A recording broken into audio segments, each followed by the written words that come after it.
Hello everyone. Welcome to Chantal Ceramic. Thank you so much for watching. I have picked up some pieces from Pottery Supply at Milton. Thank you Pottery Supply at Milton for firing my pieces and dealing with all of these boxes that I always leave at your shop. Anyway, so some of these pieces are really amazing. They are students' pieces. None of those are mine. I'm not gonna take claim, I don't know how you say it, you know what I mean. They belong to my lovely students. Some look really good. By the way, I am using the new lights that I bought from Amazon. Hopefully they look good, because sometimes, you know, I want to film with this direction, not the window direction. So hopefully that's working. I will see how it goes. Now, my favorite piece that a student made. I don't know if the student's okay with me mentioning their name, so I will not mention it. Maybe from now on I need to ask them if it's okay so I can mention their names. This amazing plate. I think this student, her friend, is following me on Instagram, so she might see it. Don't worry about this. Pottery Supply added this tape and it says be aware sharp edges. So I have checked. I think there are some sharp edges, but sometimes they hide. So yes, I would say to my student, be very careful when you're handling this piece. Because of this really deep texture, sometimes you could get your finger caught in some like sharp area. I've cut myself really badly once. So just be aware. This piece should be food safe because it's been glazed completely. So I did the dip glazing for it, but I'm just feeling it and it just feels a little bit rough. So it will be hard if you're eating something out of it, like something like curry or something. It will be hard to clean it really well. Lots of people eat out of textured plates. I would recommend maybe not using it to eat something like food out of it. Maybe use it for like bread or cookies, or like sorry, bread or cookies, or like key holders, makeup, wherever you want, accessories, jewelries. It is food safe, but just feeling the texture, it just feels a bit rough. It is glazed, so I will just be careful. Yeah, I can see like there's a sharp edge. It's just that deep texture. Basically that's the downside, but it looks beautiful. So the student used one of those texture mats that I have available here, and also applied that it was called, I'm trying to practice not to say M too much in my video. So I am aware, I hear myself and I'm like, stop saying M. Anyway, so it's a colored slip called Royal Blue. She applied on the greenware stage, and then I fired it, and then I did the dip glazing with the clears. Beautiful piece. I'm gonna actually steal her idea and make some of those. Sometimes, you know, students inspire me with things that they make. All right, let's go to the next one. So my next favorite is also this one. I really like it. It's a nice plate. I figured when you're trying to make hand building pieces, because hand building does warp, like it's not gonna look perfect like wheel thrown. So I would say maybe from now on I try to embrace that. So what I do is I make the rim a little bit uneven, so it's actually made on purpose. Because if you make this a beautiful, try to make it beautiful even rim, it will warp as a hand building piece. It will not look perfect. So this one is also good, but there's a little bit of a depth, like a deep sort of texture in here. That's again for a beginner, it's common to happen. It will be food safe again, but I would not recommend maybe eating out of it or drinking out of it. I mean, you're not gonna drink out of it because bacteria will hide in that crack. It is sealed with glaze, but I still think for a piece like this, just use it as a decorative piece. Another one I like is this beautiful planter. It's really good. The student does follow me on Instagram. I'm not gonna mention her name. She knows who she is.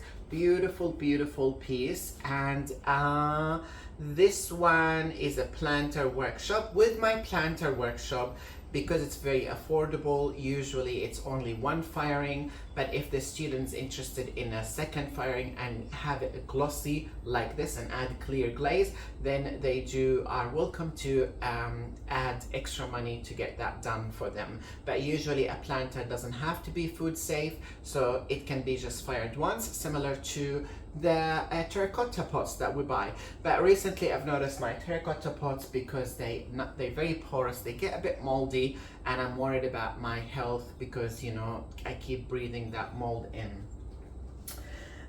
Another one as well, I really like this one.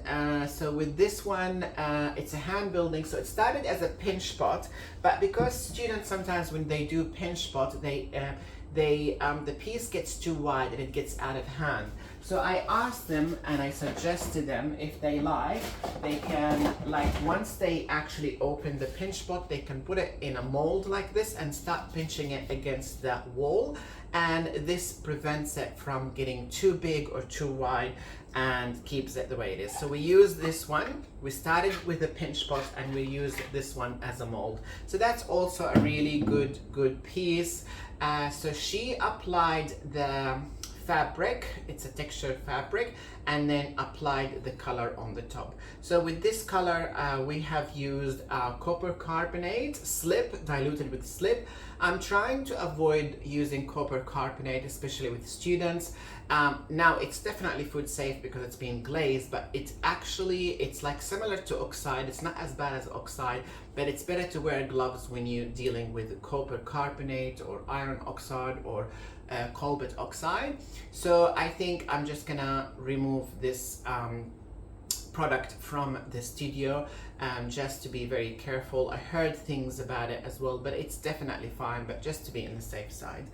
Another good piece is this really beautiful cup. The student who made this cup, I believe she lives in Sydney or New South Wales or maybe Victoria, and she already does attend ceramic workshops over there. So she came here with her mom and she made this beautiful piece. It's really beautiful. It's hard to make definition work when you're using colored slip, but she managed because she's a little bit more experienced than other. The rim looks really good. This is also a pinch pot.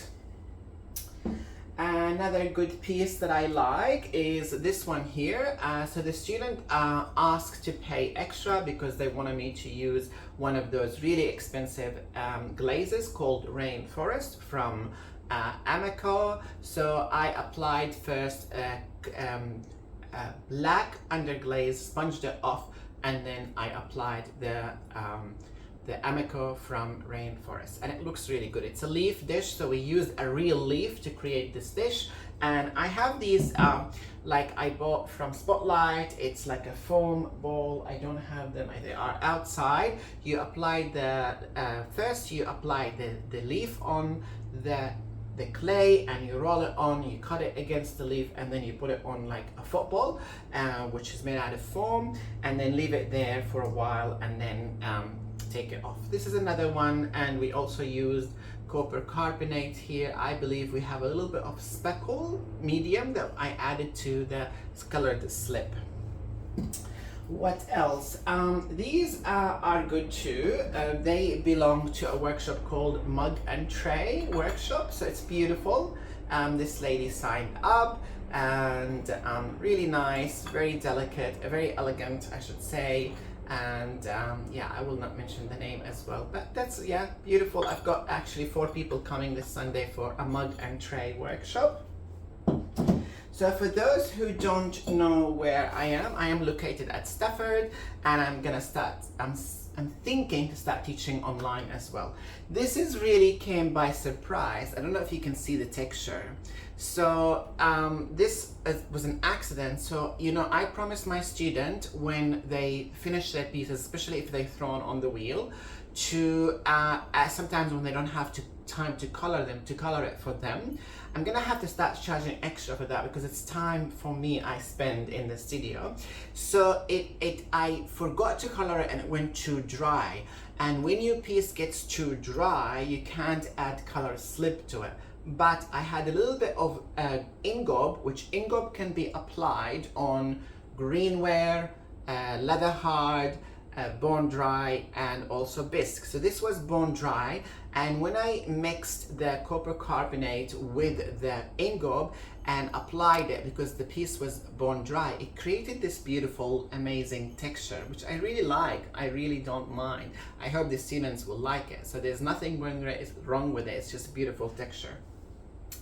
Now I'm impressed with this piece as well. It's wheel thrown. Usually it's hard to make these drips look natural with colored slip, because students here, when they come here, they applied colored slip on their pieces while they're spinning on the wheel. So, but it actually looks like it's a glaze combination, you know, like it's glaze, chemical glazing happening in the kiln, but that's just colored slip. And while it's spinning on the wheel, it started to drip, and it's raised a little bit, which gives it that sort of illusion that it's color. It's a glaze combination. So what I mean by glaze combination, for those who don't know, like this piece here. So this is not colored slip. This is a glaze combination. So when that goes in the kiln, it doesn't look like that, and it comes out with a drip here. So this has Mako, a lime shower, and tiger eye, and it's fire to cone 10, and that's why the drip happens. So I was so lucky because it nearly hit the kiln shelf,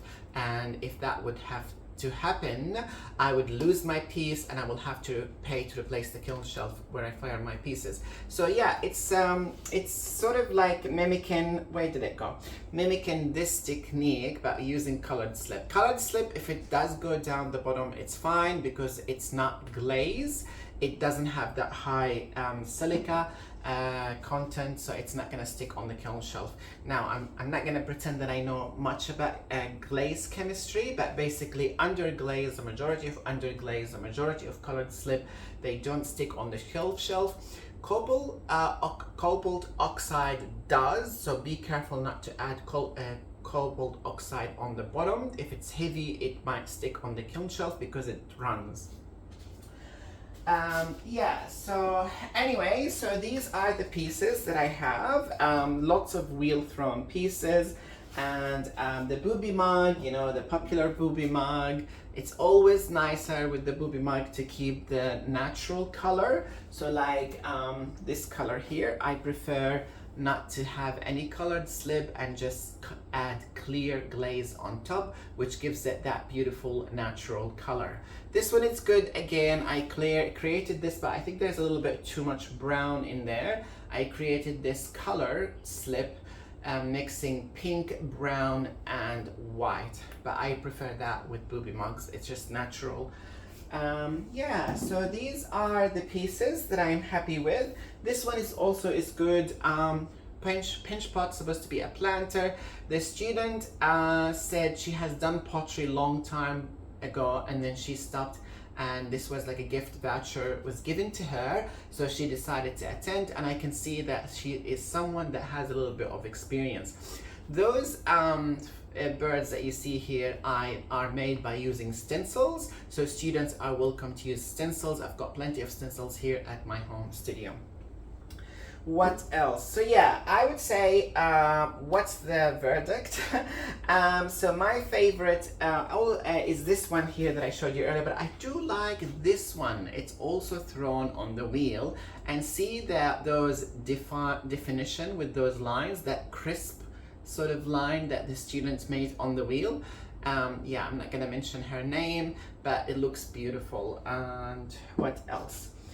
This one is, okay, so the student, I think I made it for the student because she maybe didn't, I felt bad because she couldn't make a piece. I offer that sometimes, but I need to also be careful not to offer too much free stuff. This is nice too. I believe this was black underglaze mixed with what is it called, that green? Oh look, I think they belong to the same students. They look the same.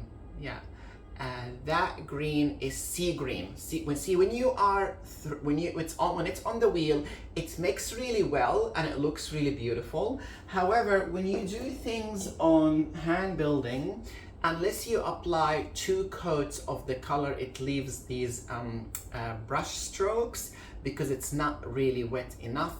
Whereas you get like an even distribution when it's on the wheel. So that's why if you are doing a course, a 6-week course, I would like you to apply the first coat of color slip if you're using color slip. Then when you come back the next day, we wrap it in plastic or keep it in a bucket. You come back the next week and you apply a second coat. But on the spot for those 2 hours workshop, we have to make do with the 2 hours. So that's why usually it's not gonna be a perfect piece when it's done only with 1 coat. Sometimes in the winter when I've got the heater on, I can put the piece up near the heater to dry so they can apply a second coat. But again, I don't recommend drying the pieces quickly. That's not good for pottery. That's when we get cracks and things like that. What else? I really like the inside of this piece as well. I believe that's the copper carbonate, and from the outside. So maybe, yeah, so maybe it was actually the black and the copper carbonate, not the sea green, that made that beautiful mix between black and green. Anyway, so thank you so much for watching. I hope this video is helpful. And I'm thinking to start teaching online, so for those who are interested, please let me know. So I am based in Stafford, but for those who lives in Caboolture or Sunshine Coast or Gold Coast and they can't come to my home studio, they can maybe learn online. If you have a nice big screen, you can invite your friends over, have a drink or something, enjoy your party and watch and video and learn online. Sorry. So if you are interested, please let me know. And please, if you think the lights looks good, I've also purchased this wireless microphone. I'm just working on the lighting and the sound to make the videos looks really good so I can start teaching online. And yeah, so again, this is my favorite. It's so beautiful. I'm gonna definitely make something like this. I think the student will be very happy for it. So there's nothing wrong with it. It's just I would maybe try not to drink or eat out of it. The thing is, the tricky part, I dipped this one in like the glaze. Maybe I should have added a second coat of glaze, but this is all difficult because sometimes if you add a second coat of glaze, it gets a little bit like cloudy, and then it won't be that beautiful bright blue. It just, yeah, it's all basically just trial and error. And we learn with the pottery world, never get attached to your pieces until they're completely out of the kiln. And like, for example, if the student were to make a second piece like this, then she will try a second coat and see how it's like, or it's better to keep doing test styles. But yeah, it's fully glazed, it's fully sealed, but for some reason it does feel a bit rough. It's okay to eat and drink out of it, but I would maybe try not to do that. Yeah, so thank you so much for watching. Please let me know if you have any questions, and thank you for attending my home studio. Thank you for choosing my workshops, and have a good day. I will see you in my next video. Please remember to subscribe. I hate saying that, but please remember to subscribe and like and share. Thank you. Bye bye.